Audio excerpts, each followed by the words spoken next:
What's up, guys? Carlton, Washington here from Forever Young. And I just wanted to give a testimonial today. I actually volunteered to do this.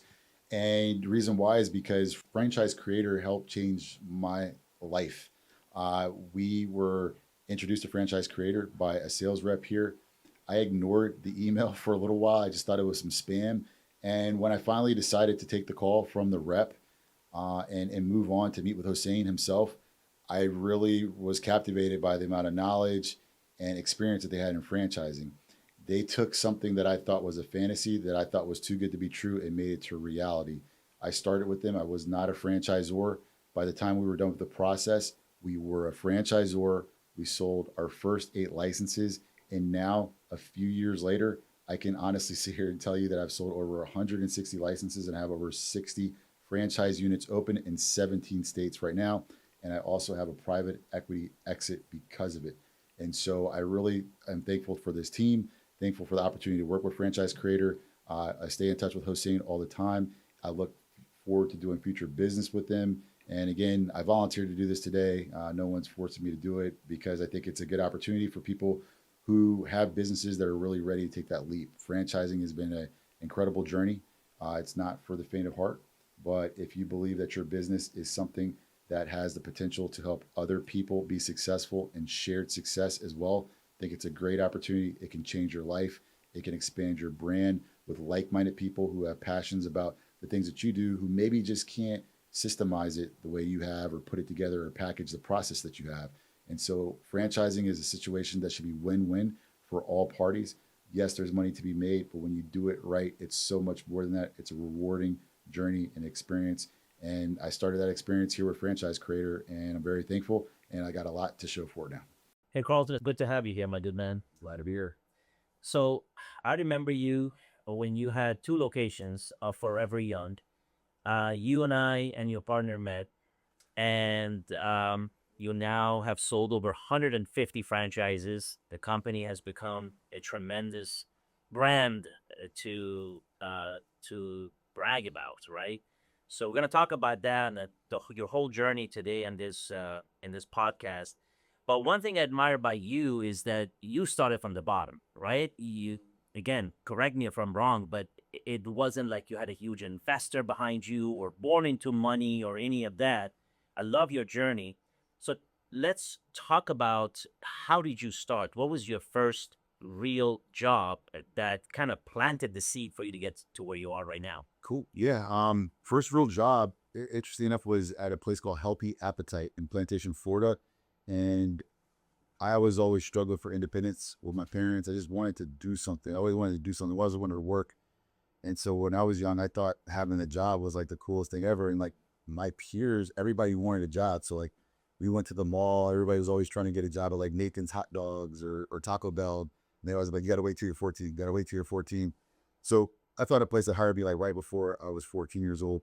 And it was a health food store. And the job was you're a janitor and you wash the dishes. That's right. So I washed the dishes and I cleaned the store at night. And I was the one that closed the store. And I thought it was the coolest thing ever. The guy paid me under the table, cash, and that was my first job. And they were super flexible. And I was just happy to have something to do. And from there, that was my first, but then went to Taco Bell. Then from Taco Bell to Athlete's Foot, and then from Athlete's Foot to Just with Feet, and then to the car wash. And then I had all these jobs, and that's what I like to do. I like the experience. I thought it was empowering, and I liked interacting with people. And so I never like really dreaded going to work. I thought it was a privilege. It really is a privilege, man. And that's an interesting way to look at it, right? That's what you have to look at as a job as a privilege. And for me, I look at anything a privilege because I wasn't born in this country, right? So I didn't have that privilege. So I had to come here, start from scratch. And that was learning English. That was the first thing I had to do, is to learn English, learn the language, understand the culture, learn the culture. Then you look for, a job. And of course you have to survive. So let's fast forward. Now you started in all of these entry level jobs and got yourself to a point that, you're now entering the professional world. So let's fast forward to Forever Young. What made you start a business in the industry of anti-aging? It's a medical industry. How much did you know about it and how did you get involved in that business? I was a patient of testosterone replacement therapy in Atlanta before I moved to South Florida. And I just remember it being so impactful because every one of us are used to seeing something on television or seeing an ad for something or having somebody tell you this car is the best or this service is the best, wherever you go, and you're dissatisfied. Well, this is the first time I actually showed up to get a service, and it did everything they said it was going to do and some. So I got my first 2 shots of testosterone, and I'm like, oh my God, this is crazy. Like, why didn't I know about this before? Why do I feel so good? Why am I looking so much better? Why am I outperforming my peers? Why am I outselling everybody? Why is my libido through the roof? Why am I like in a good mood all the time? Why am I lifting more weight? Like, why is everything better? Like, how often do you get to go do something that everything is better afterward? And so I was like, this is cool. And I was naive, but I remember I used to have to go into the clinic and I would sit in the lobby and I'd be bored. So I would just count the number of people coming in and out. And then I would do the math for the staff I saw, and then I would assume the rent.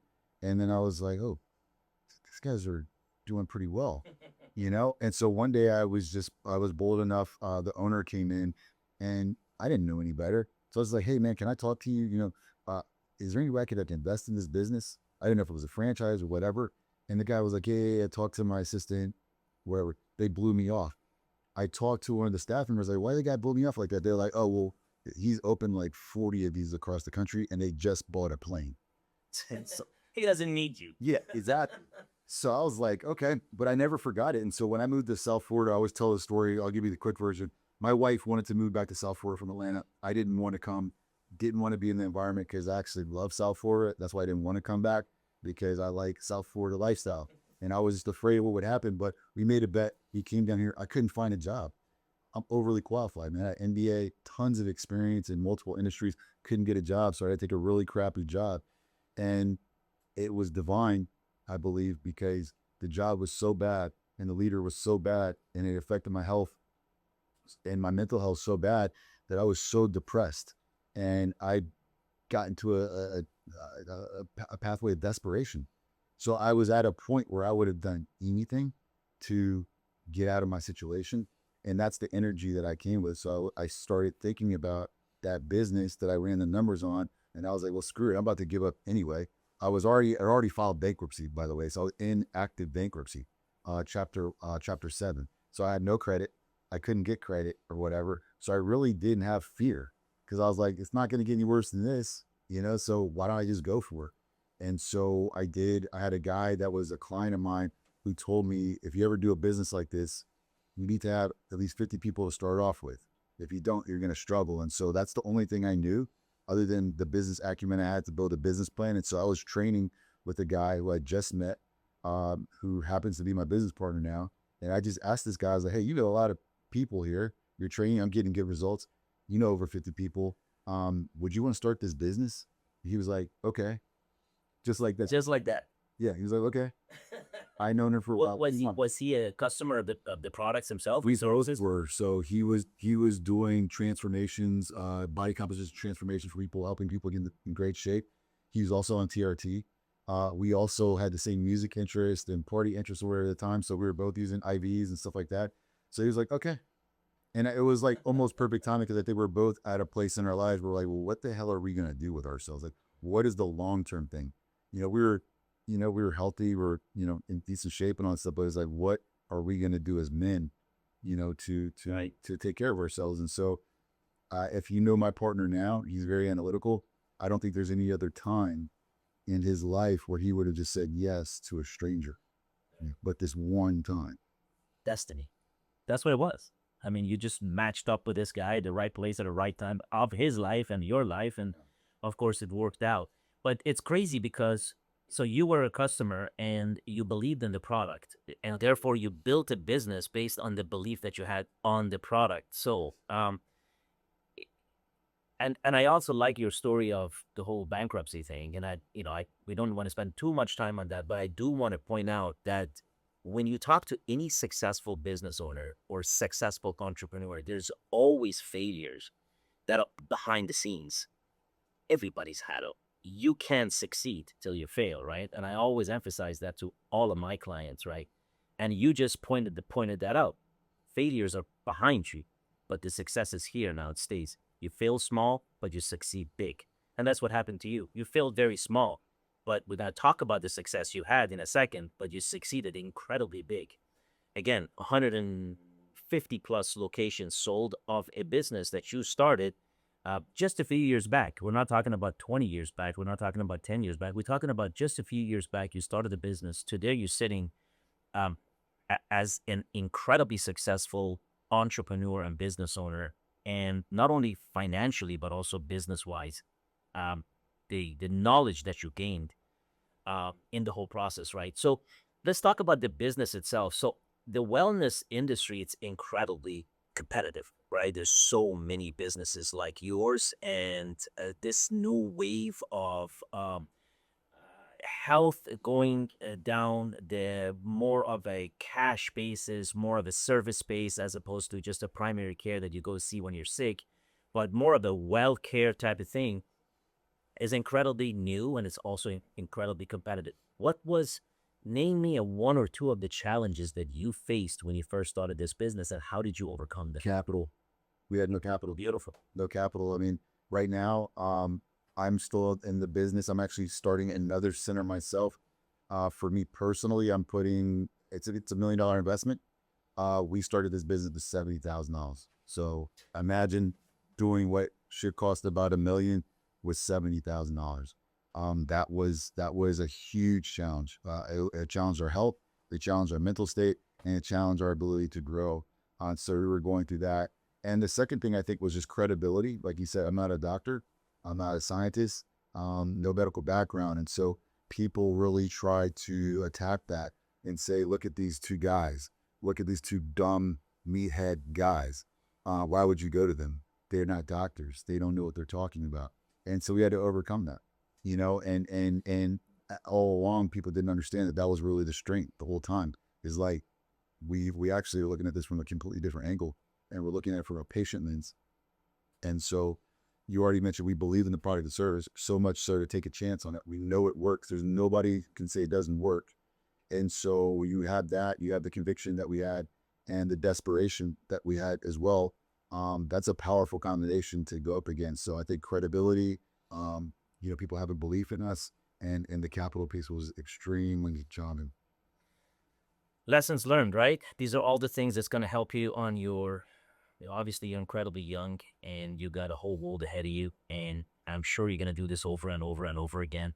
One of the things about entrepreneurs is, we never give up, right?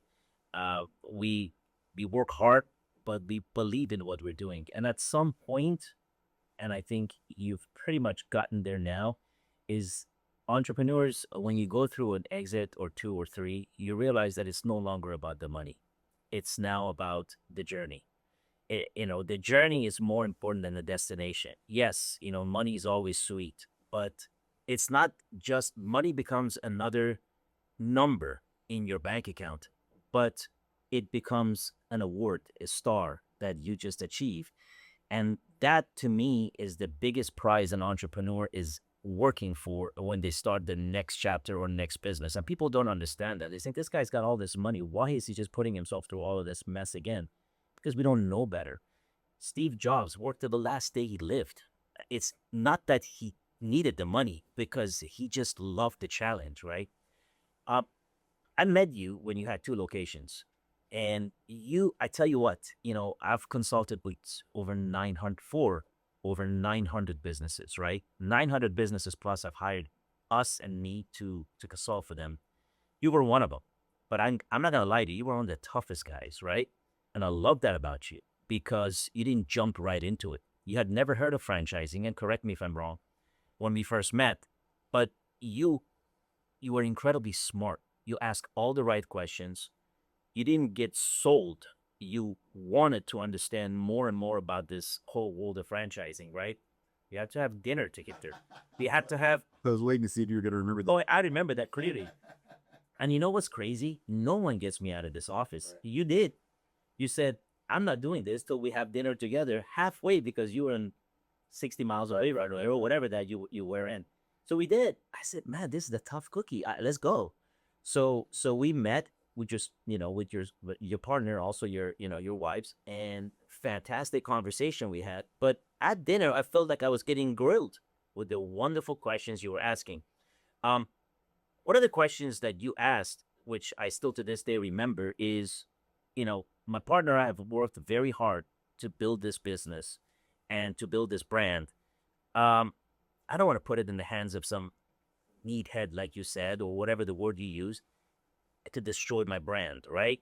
So fast forward, you did franchise, and you took the leap of faith on franchising. You've grown to a number of locations, 60 some odd locations open today, and 150 plus to be open soon. Um, did your brand get destroyed through franchising, or did the brand get built through franchising? Wow, that is a tough question right here. That's a complicated question. Look, I'm not going to lie to you and say that it's been perfect. It hasn't been perfect. And what this is what I'll say. This is what I'll say as a human being, representing myself, Carlton, Washington. We have built something great with a lot of great individuals, and those individuals tend to perform and have similar traits as my partner and myself. And all of the same traits that lead to success have been the same thing. Get culture in your office. You treat your staff and employees with respect. You engage with the community around you. You actually care about your patients and things of that nature. When you're doing all these things and in line with the process that we present, it can only yield good results, and therefore that part is good. And so when you're working with people who are doing those good activities, it enhances the brand. But in all franchise operations, I'm sure you know this, you have bad apples. 100%. Yes. And when a bad apple comes in, then it hurts the brand. And so we have experienced I have franchisees that I love and respect, as just fellow franchisees, but also just as people, because again, you can't fake the good behaviors, the good traits and all that stuff of good business people. But then I'm going to tell you the truth. There's been some people that we've made bad decisions and poor decisions on over the years, and I despise those decisions, despise them, hate them, because you take a good thing and you destroy it. You take a good thing and mistreat it, misuse it, abuse it, misrepresent it. And again, you knew us from a more simpler time. This is like a baby, and so it's offensive. I don't like it, and so to have two different answers to your question: yes and no, yes and no. And my goal, whether it's with this business or in the future with anything I do, is to get smarter and wiser with those decisions and make less and less of those mistakes and not work with people like that, and those people know who they are. And I'm pretty vocal about letting them know. Absolutely. Some of the best deals you make in life are the ones you don't, right? That's the thing that I really, really believe in my life, right? It's a lot easier to walk away from something. But what happens is when you start selling franchises, somebody's ready to cut you a check for 35, 40,000, 50,000, whatever, $55,000. And it's so hard to say no to it, right? So you start accepting it. So in the beginning of the process, you usually start selling franchises. As you sell a few of them, you begin to realize that I shouldn't be selling, I should be awarding. Amen. You know what I mean? Exactly. Because selling is what gets you in trouble. Exactly. Awarding is when And we learn that early on organically. And I think that's what the reason why we have a brand today, because we've had people in our industry, competitors, look at this the way that you're saying and say, oh, wow, we get to take people's money up front. And that's a recipe for disaster. I mean, it's killed some brands. And so you're absolutely right. Towards the end of my term with the company in terms of the corporate side, I've looked at myself as the person who was supposed to be the gatekeeper. I want to give you all the reasons why you should not enroll for everyone. And if you still want to push through that, you think this is a good opportunity, cool. Let's work together. But I want to scare you away because it's better that way. It's better that way for me and for you. And it's transparent, right? This shit's really hard. Okay, it's gonna be hard. Do you know how hard this is gonna be, by the way? Are you sure you're doing with this? Yeah, you have a good wife right now. Is your wife gonna stay with you after this? Is your family gonna understand why you're gone? Do you realize this isn't gonna go exactly the way it's planned? It never does. No business ever does. And so I want to have those conversations. Those people are like, yeah, I got it. I'm capitalized. I have the mental, fortitude and intelligence to move forward with this. And I hear what you're saying. I understand what you're saying. Okay, cool. You know, but if someone's like, oh, this is going to be easy. I got the best location. All my friends are going to come support it. My family, everybody tells me they want Botox or whatever. No, dude, it's pie in the sky.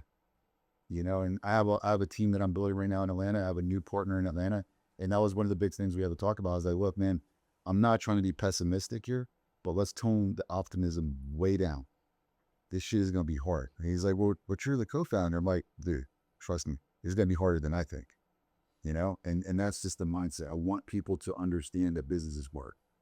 And it is hard. It's extremely hard, right? I mean, it wasn't, no business in the world is ever easy, right? A lot of people that buy franchises, they buy it because they think it's a McDonald's, or I just put $2 million, $2.5 million into some sort of a fund and then sit back, relax, and money keeps coming in.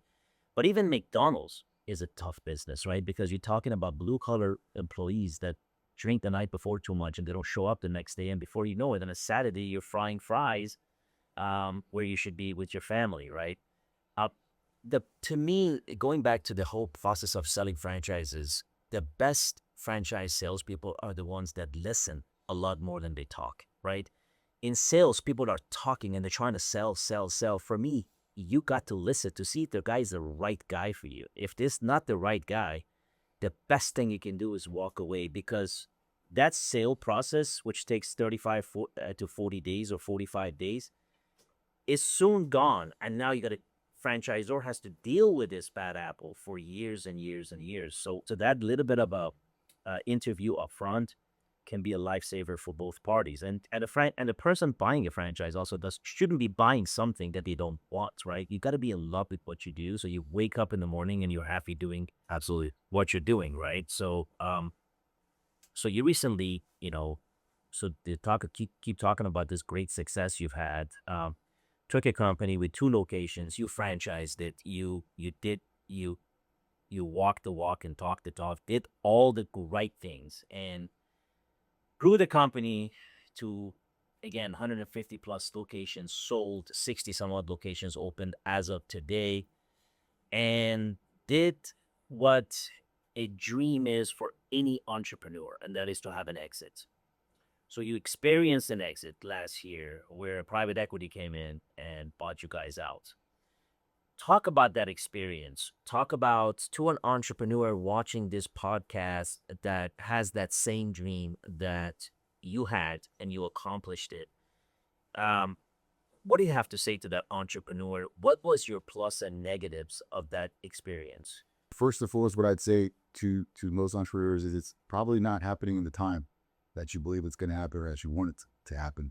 I've always heard, and throughout my process, I had people say this over again, 10 years, 10 years, 10 years, 10 years. I never wanted to hear it. I never wanted to hear it. Like, why are you guys so focused on 10 years? I can do it now. I can do it earlier. I asked her, it was 10 years. And this is from lots of different people that I respect. There was some focus on the 10-year number. And I've heard this from a lot of other people that I respect. It was 10 years. So first and foremost, patience. I don't have patience, by the way. But I would tell people to be patient. I wasn't patient. I wanted it now. I wasn't patient. So it took 10 years. The process, and now I have a lot of respect for people who warn me about processes. I did it, but I never had really been on the other side of that. So when someone warns you about a process and says, hey, I just want to let you know this is going to get a little ugly, or this is going to be pretty stressful, I just want you to be okay. Like, listen to them, because it's a very stressful process. And again, naive thought would be, how is selling your business going to be stressful when something's going to give you a big check or whatever? No, man, it's very intense. It's very invasive. It's very stressful. It's very emotional and personal, right? And so all these things are happening. You can be in a pit too, because you have lawyers, you have multiple lawyers. What I found through our process is that you can't trust anybody, right? So even your lawyer, there was a lot of things that I didn't know about picking the right lawyer through the process. Monitoring your lawyer. You got to monitor everything and everybody that's going on while you're still operating your business. So I just had a lot of The lawyers don't have a skin in the game, Carlton. No. That's the thing. They're charging you hourly. Yeah. Right? So they don't care. They just want to get paid, right? Yes. Whether the deal closes or not, they win. And I wasn't happy with ours, to tell you the truth. I felt like we got abused.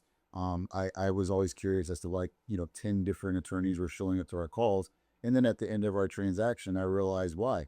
Because they were never our friends. They were billing the hell out of us, you know. And if I had known that, there's so many different tools I could have used to been educated, ask the right questions, left them out of it, and just brought them in for things that I needed. So that was a huge learning curve. There were so much things that I was naive on, that I wish I asked questions. I wish I had done more due diligence on, and rid myself of the emotional part and the lack of patience part. That would have yielded me a lot better results at the time. And so that's a learning lesson. It's something also I think after going through it, I don't know if you've experienced this yourself.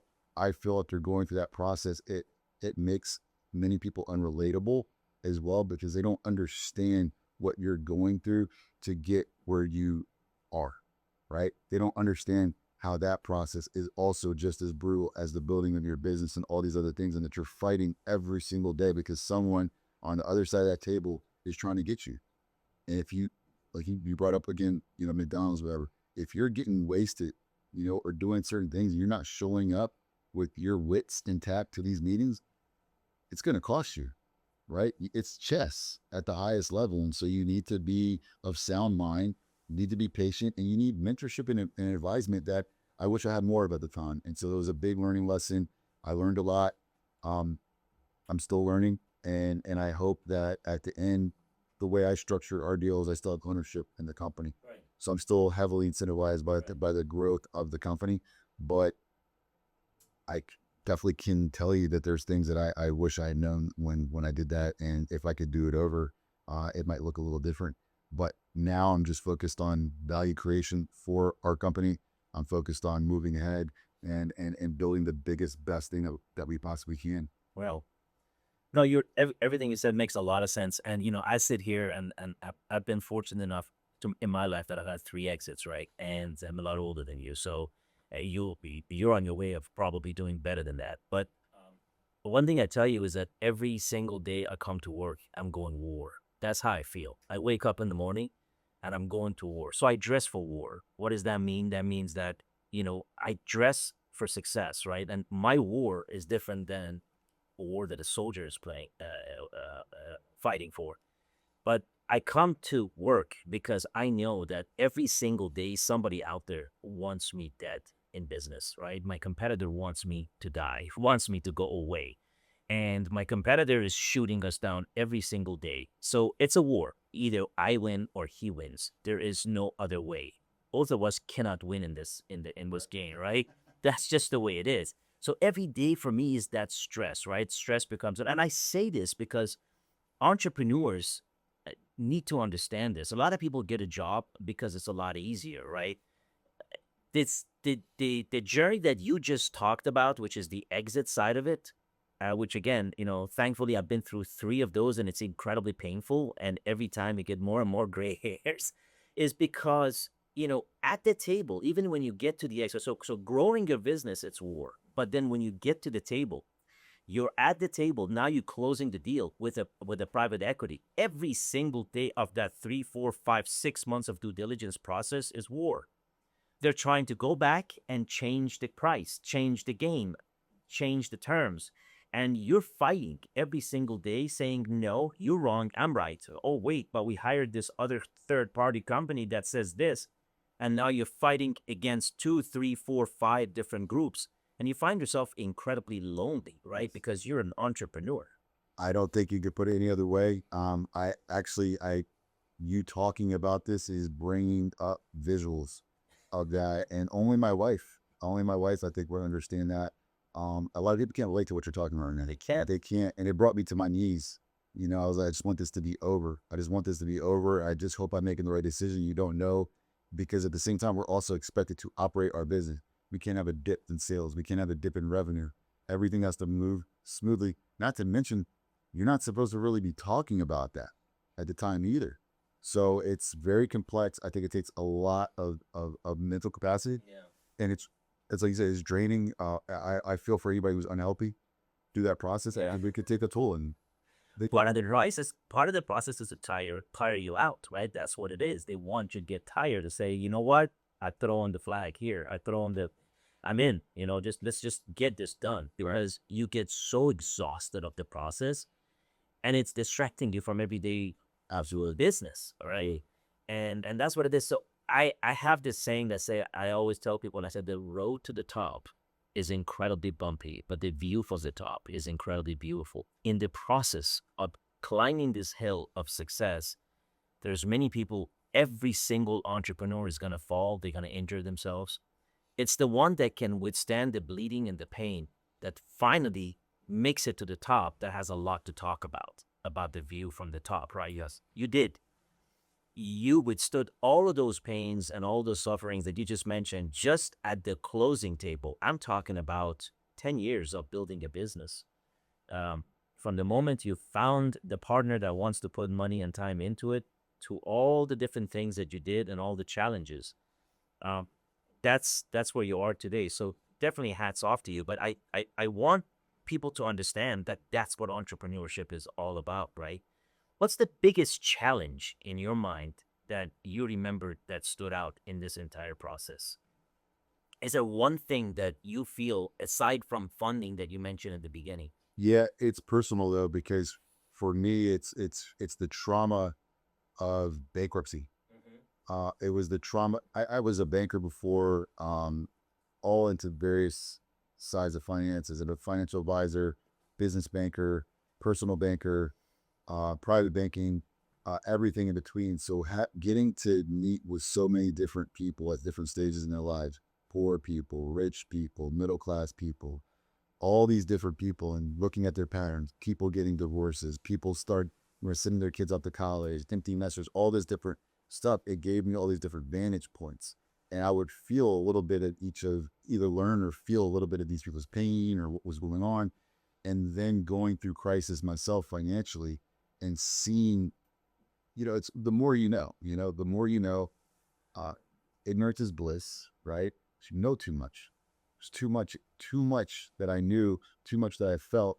And then my own pain came through bankruptcy, through having lost what I consider to be extremely successful at the time. I was 29 years old when I had 29 homes.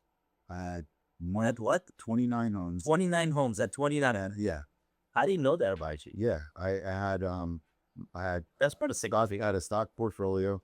I had a good job at the bank. My wife was gainfully employed. I lived in a nice neighborhood. I drove a nice car. I had an Audi A8. Like this was in 2007, 2008. And in the blink of an eye, all that stuff was gone, that financial crisis, being out leveraged, losing all my equity, all these types of things. And so that trauma was so heavy to me, because my value is built in my success. The way I look at myself and carry myself with pride is built on me being a man, me being able to take care of my family, me being a provider for my wife, my kids. That was taken in a heartbeat. And so that never left me. And so I think the hardest part in every single year was like, oh my God, this is happening again. It's about to happen again. Wow. There's about 2 or 3 times where the business was under distress, prior to COVID. And I was like, oh my God, this is happening then. So you're about to be a loser again. You're about to have to move your kid into, a poor neighborhood again, and move schools, and be a screw up in front of your parents and your wife's parents and everybody else again. So that was never left my mind. All right. Let's talk about success, right? Success has a different definition to different people, right? So the person that's selling a car, he works at a car's lot and he's selling cars. For him to sell his first car is success. A year later, being able to sell 20 cars a month is a huge success. You've come through the entire journey from the bottom to where you are today. Talk to me about your definition of success early on and what it is today. Carlton today. It's so funny you say that, because I used to sell cars and I used to sell motorcycles. So I used to sell cars for Nissan, and that was one of my first jobs out of school. And I realized that working 7 days a week on a car lot smoking cigarettes really wasn't what I wanted to do, and I was good at it. But at the time, I thought success was leaving that job was the fact that I only had to go to work 5 days a week. And I thought that was the coolest thing ever. And I got out at 5 o'clock and I was like, oh my God, like, what do I do with my time? I get to go to work at 9 to 5 and I get a check, and I don't have to work on Saturdays and Sundays. This is crazy. And so like that was success when I was 24 years old. Success throughout life. Initially, I think the biggest shock to me was I thought success was all corporate. So I was born in 1979 and I was raised in the America where you go get the corporate job out of school. They ask you what your GPA is and all that kind of stuff. You try to get the corporate job and then you get the job and then you get a promotion. You get a promotion, you get to wear a suit, you bring a briefcase and you drive a nice car. And that's like American success. I didn't know anything about the fact that there was this whole other pathway, this entrepreneurship that I could have been, being mentored by somebody or being someone's apprentice or whatever. And so I just thought that when in '08, when the crash happened, I was working at BB&T Bank. I had a nice ass car, the properties I told you about. I ran a bank center, the P&L, everything, the whole thing.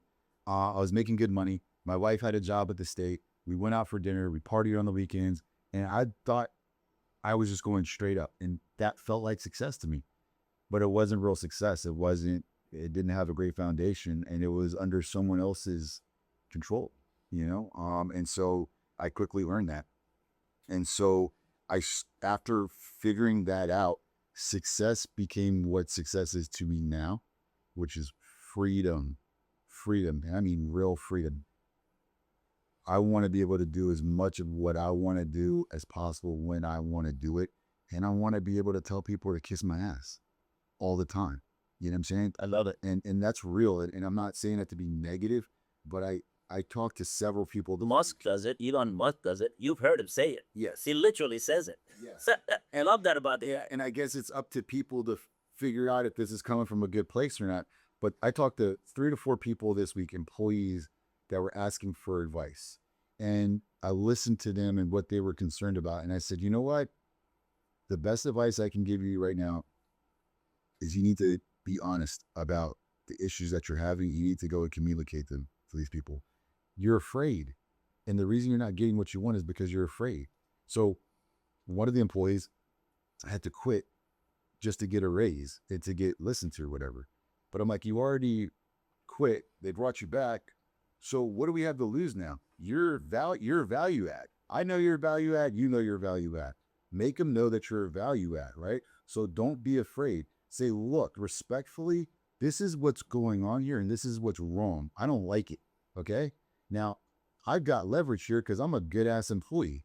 You need me. So let's figure out how we can make this work. And that's basically the identical conversation I have with all these people. And that is a form of telling people to kiss your ass. That's right. And if I knew that earlier, it's liberating. And when you're liberated, a lot of the issues that we have, that people in America have, like anxiety and depression, all that stuff, they go down because you're living appropriately for what you're supposed to do. And many of us are living this life in obligation to people and afraid to tell people, like, I don't want to do this. I don't want to do it. Why? Because I don't want it. I don't want to do it. I don't want to wear the clothes that you want me to wear today. It's 100 degrees outside in Miami right now. I'm not wearing a suit for a job that's paying me $30,000 a year. That's right. The suit costs more, you know what I'm saying, in dry cleaning and dyeing than you even work for your ass. I was doing that, by the way. Yeah. I was working at a job where my wardrobe budget to work at in a certain position cost a significant percentage of, I think, or, you used to go to like Nordstrom and stuff like that, and all the guys used to have to wear suits when we were growing up. Right. Shit, that's crazy. You know what I'm saying? I know. And so that's what I really appreciate now is freedom. I don't want to do shit I don't want to do, man. I don't want to do it. I don't want to do it. And I will work very hard and do crazy, crazy things to keep that at bay. Yeah. I would rather have less. I'd rather interact with people less and have more. And so even right now, I live a very frugal life because my goal is, I live out in the country, man. One of the things I tell people, like, I want to be able to go out in my underwear or butt naked, walk around, shoot my guns, have a drink, listen to my music, and do, if that's what I feel like doing. Living life. And most people don't have that because they're not willing to prioritize what they really want, which is for themselves. You're right. It's because, one of the things that I've learned in my life is success is about disrupting the system. The system is designed, Carlton, the system is designed to hurt us from childhood into a certain path as we go on with life. Yeah. You go to elementary school, you got to get good grades. You go to middle school, you got to get great grades. And then you get involved in all of these side activities with the goal of finally getting to high school. All of this good grades only does one thing for you, and that is to get you to college, Right. hopefully with a scholarship. That's all the good grades does, nothing else. Right. To get to college, right? Because what else is the good grades good for? So now you get to college, and then you get good grades in college. You're being herded that way, right? To do what? Only for one thing, to get a good job, right?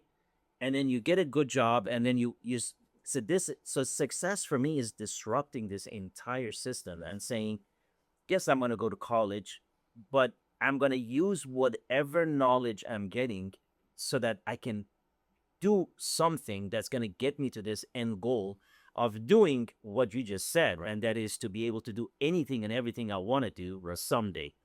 And that's what's not being taught to our kids, right? You got to disrupt that herding system that they got going on, right? Yeah, I hope somebody gets to watch just the part that you just talked about, if anything, because it's only, like you said, divergent thought patterns are the only ones that win in life. I've had this conversation with my wife as recently this week. You know, my son's an athlete. We're trying to figure out what school he wants to go to. My daughter's in another school. We have horrible logistics because, you know, he has a promising athletic career. We're trying to figure out how to move these kids around. One school's 40K, other school's 30K. My daughter doesn't want to change her school. And I'm like, whoa, whoa, whoa, whoa, whoa. You know what? What are we doing here? We don't even have to go to school. We don't even have to send the kids to school. That's right. There's so many people who are homeschooling their kids, taking their kids on worldwide experiences, trips, teaching them remote, digitally, all these things, and prioritizing the things in life that actually matter. We're in this pattern, right? Yeah. It's a systematic pattern of you have to go to school. You don't have to take your kids to a traditional school. That's right. And I told my wife, we got to cut this out right here. Why are we going to spend $70K a year to put these kids in school? If we spent $70K a year right now just in the market in real estate, or a franchise creator with you buying a brand, you know what I'm saying? My kids are really going to be a lot happier. Yeah. And people need to realize these kids, it's not wrong for them to be, I think the one or two people in life kids can honestly be disappointed in, the only people that they ever blame for anything is their parents. That's right. If you're a bad parent, you want some dumb shit that disadvantages your kid should be mad at you if you know better. And so right now, we know better. So again, don't do things because people say this is the way, because look at those people who are telling you it's the way. Their way ain't the way. You know what I'm saying? The most people, the masses, are not people that we want to, you know, to idolize. Exactly. You know what I'm saying? These behaviors. So exactly. I'm even learning this myself right now. You got to break this thought pattern of you must go to school. You must spend all your income for the most prestigious school to get to what? Nowhere. You know what I'm saying? And if your kids need a scholarship and you know the things that you know right now, that's really kind of a reflection on you. You know what I'm saying? Because your kids really shouldn't necessarily need a scholarship if you consider yourself to be a forward-thinking business person. That's right. Pay the fee if you want them to go to school. If you can't pay the fee, that means that, and I'm telling this to myself, I made a miscalculation. You're 100% correct, Arthur. You're 100% correct. You know, think about a 4-year school. A decent school is going to cost $200,000-$300,000. And what is a 4-year degree good for? Nothing. So nowadays, everybody's got a 4-year degree. It's you know, anybody and everybody's got it. So now you got to go for a postgraduate study. So that's another 2 to 3 years. By the time you're done, 6, 7, 8 years of your life is gone. And I'm not saying don't go to school. All I'm saying is be careful about what, you know, how you're planning this whole thing, right? Because $300,000 or $400,000 out, 6 or 7 years of your life gone. If you had put those $300,000 or $400,000 in anything 6 or 7 years ago, when you graduate, that $300,000 or $400,000 is now who knows what, couple of million, whatever it is, 6 years later. Whereas when you graduate, now you're poor as heck, and you got this loan that you got to pay for the next 15, 20 years of your life, and you're starting from zero. Just be understanding of that and kind of plan your life correctly and understand that what you're going to make towards a degree you're studying, right? A lot of people go out and study something silly like communication or whatever it is, and I call it silly. Yeah. I call it silly because you spend all that money, right? which is not going to really change a direction in your life. You know what I mean? And you're right. And I fell victim to that. And like I still have a $30,000 student loan right now. I just can't pay. I pay the rest. I just can't pay it down right now, man, because it's like the principle. It's never a good time to pay off. It's never The yeah, it's just not a good time to pay off. It's and because because of exactly what you just talked about, the principle of me paying this off. I just can't get my head wrapped around that I have this deck here that I don't really have anything for. People haven't used it. Yeah. It didn't pay off for you. And my friends, and this is the thing we were talking about before, my friends that went to the MBA programs when I did, and that went to school with me, most of them all have, still about $180,000 worth of debt in my age group. The older ones have more. They just can't get from under them. And it makes us feel like suckers now. I feel like I'm a sucker. Do the math, I feel like I'm a sucker. And so you're right. And I think that with all this information and communication out there right now, it should be a shift, and people don't really have an excuse not to know this stuff. If you're reading, if you're curious, if you're searching for the truth, it's right there. And so, I mean, this is even a reminder for me. Once I leave here, I'm going to see my family. We're going to have that talking game, because it's a trap. It's a trap, and you're doing it. Most people are doing it because they feel like it's the right thing to do, because it's not the right thing. Yeah. It's just the way life hurts us that way, man. Yeah. The culture is hurting us that way. This is where you have to go because that's where everybody else is going. So, let's change the subject, go back to business. With everything you've done and accomplished, is a tough question, but I'm going to ask it. What is the one thing you would have done different if you had to do it all over again? Anyway, I like to talk tough questions. Only the tough questions are fun, man. But I think, man, I mean, there's lots of different aspects of my life I would have done differently. I'll be honest with people. These terms didn't exist when you were younger, and so I think a lot of time I self-medicated myself through a large period of my life. I lost 10 years of my life never knowing what a Sunday morning looked like, or a Saturday morning looked like. My wake up time was 2:00, being hungover, not thinking that I was partying a lot of time, but I wasn't really partying. I was just avoiding reality, right? But it felt good. And I lost a lot of time to that. I lost some health to that. And so, I've had a lot of fun, and I still like to have fun, but I think, people will tell you, and I agree, it's like, how many people ever told you, like, man, it wasn't until I started drinking and doing drugs that my life got better? Like, Nobody ever says that. right? And so I lost about 10 years of my life to doing that. I wish I had done better, but I don't think the information was available. I had great parents, but I was just really struggling because of what we're talking about right now. If your mind and your body and soul is telling you that shit's not right, that what you're doing is not right, right? This isn't what you're called to do. There's more for you, but you keep showing up every day to that thing that you don't want to do, but because people tell you that's the thing to do, you're like, get me out of here, get me out of this place. And so the only way I knew how to get out of the place was go party, go get drunk, do whatever. And so I wish I learned that faster. I wish I leaned more into my spiritual life earlier. I wish I'd gone against more trends of thinking that it was cool to date a lot of women and do things like that through periods of time.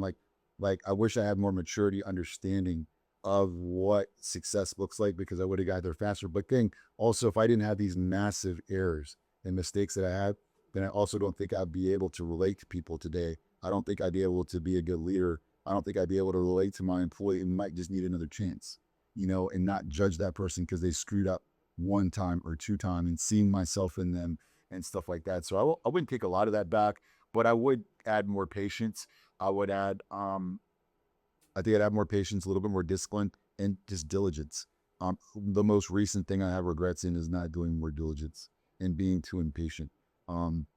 That's probably a downside for me. I've left money on the table for doing that. I've made some rash decisions that have turned out okay, but they could have turned out better.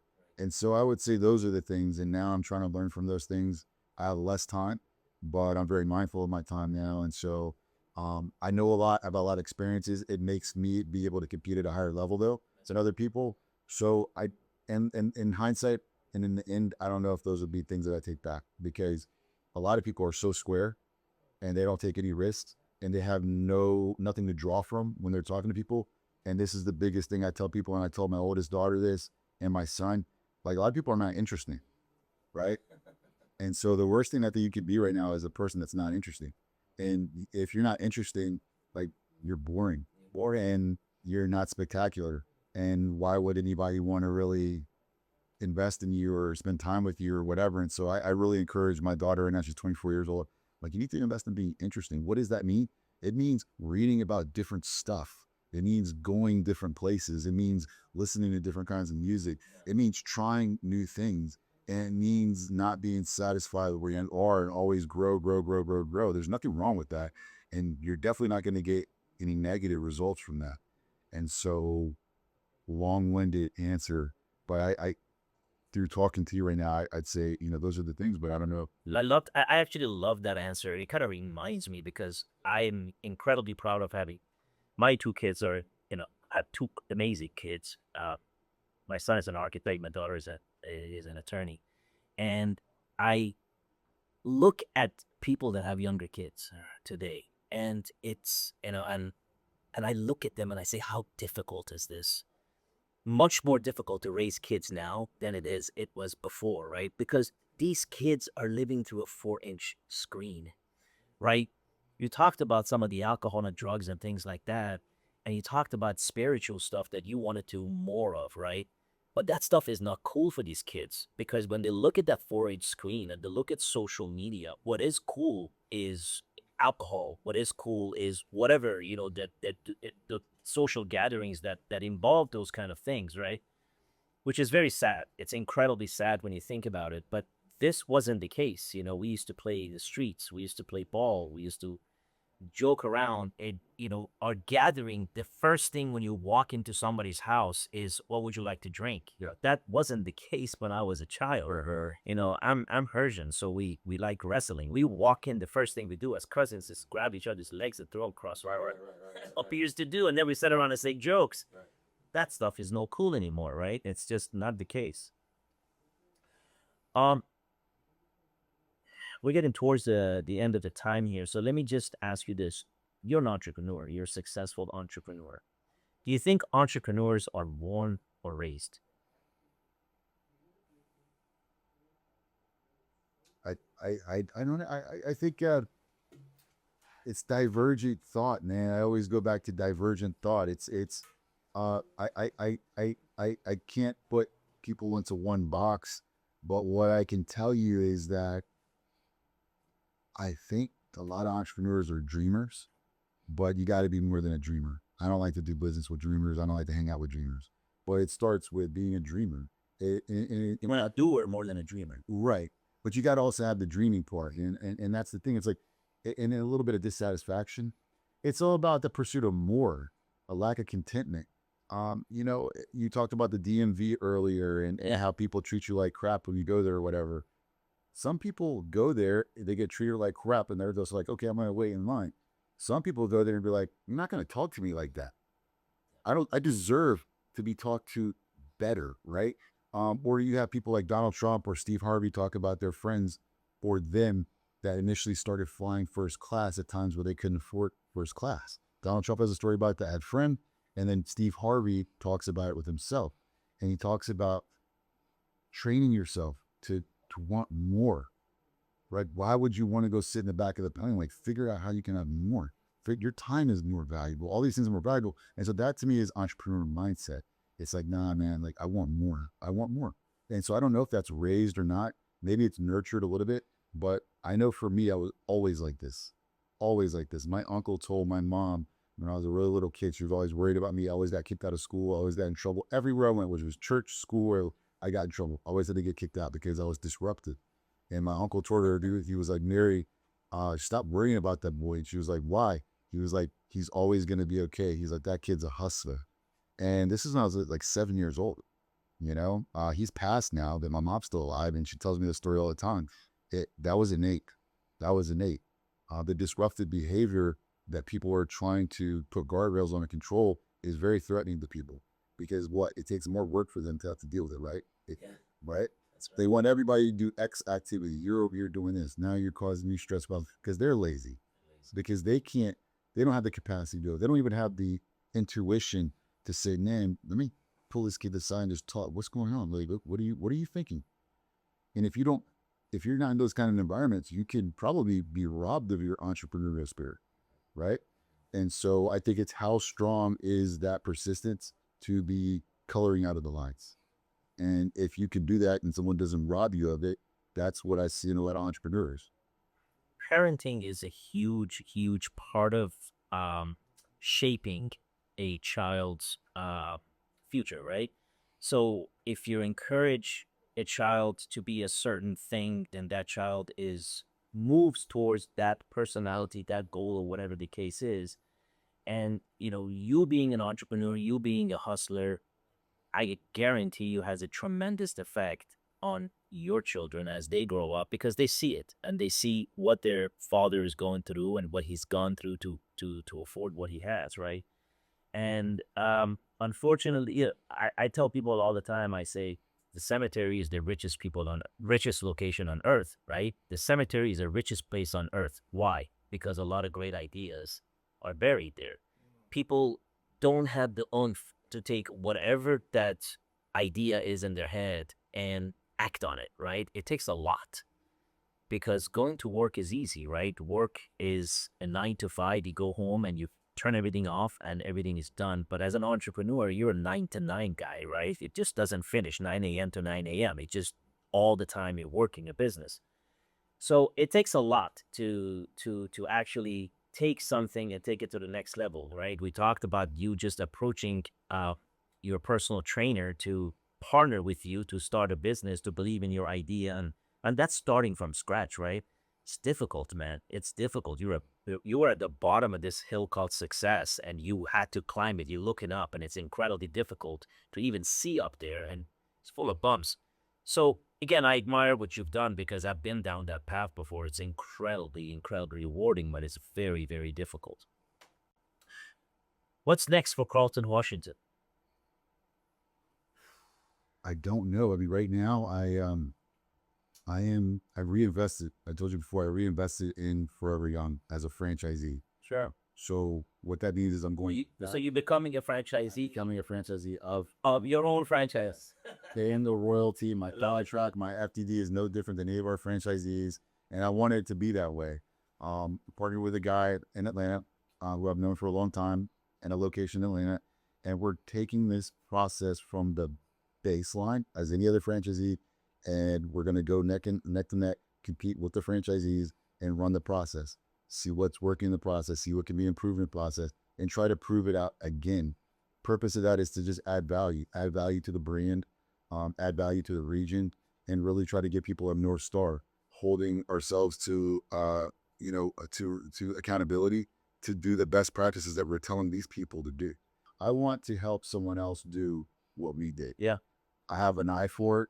I know where we made mistakes. Yeah. I know how to do it faster, smarter, better. And that's really what I pray will come across organically, by the way, an opportunity. And so there's people like yourself that I'm staying in touch with, and I am preparing. But one thing, I want to tell you, like, a lot of people ask me about this journey. It sounds like a story. It sounds like it's made up, but I want people to understand really what happened here. I want people to know, like, yeah, when we met, it was because Omar was your salesperson, was blowing me up in my email. His stuff was going to spam. I never had time for it. And one day I was just at work, and I just was like, hey, let me give this guy a chance. I was just bullshitting, and he was like, look, I think this would be a good opportunity for you. I was like, whatever. Well, you guys on the phone with you, and I want people to understand that process. I want people to know how serious we were, and how we have brought our wives to the table and wanted to meet with you in person, and how important sometimes it is to meet somebody in person, to look them in the eye, and to be dead serious about your intent and what you want to do. And also, like, you didn't even bring up in this episode the bet that you made with us about our brand. I purposely did. Which I never even really believed. I didn't believe that was possible. you know, and I'm glad you remember that. I remember. I think it's important. It's a very important part of my story, and I think people need to understand what goes into this. And when somebody might have a vision, and somebody you can see things that I can't see, right? I've never been through the process. You're telling me you think I can have 25 or 100 stores? How? How is that possible? You know what I'm saying? That sounds crazy, right? And so that happened, and I think people need to understand that, and I think people really need to understand what goes into this, and that these things didn't just happen by chance, and that they were all part of this process, and that it can be real, but their intent and their work ethic and everything has to be what you say it is. I appreciate that, Carlton. Yes, I do remember that bet.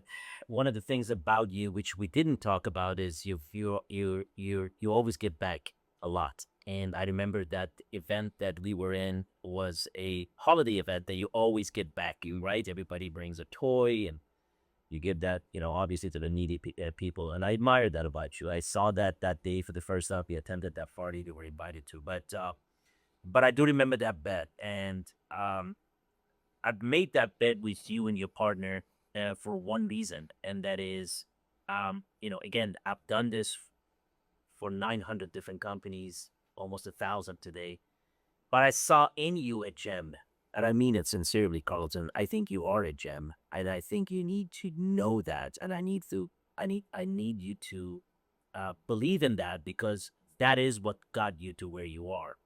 Yes, we gave you the franchise creator gave you the foundation, but at the end of the day, it's you who made yourself to where you are today. And whatever your next journey is, you're that horse that I would bet on, because I know that you got that in you. You're that entrepreneur that has winning in his blood. Whatever it is, you gotta do incredibly well. Carlton, it was a pleasure having you today, man. I enjoyed the conversation. All right.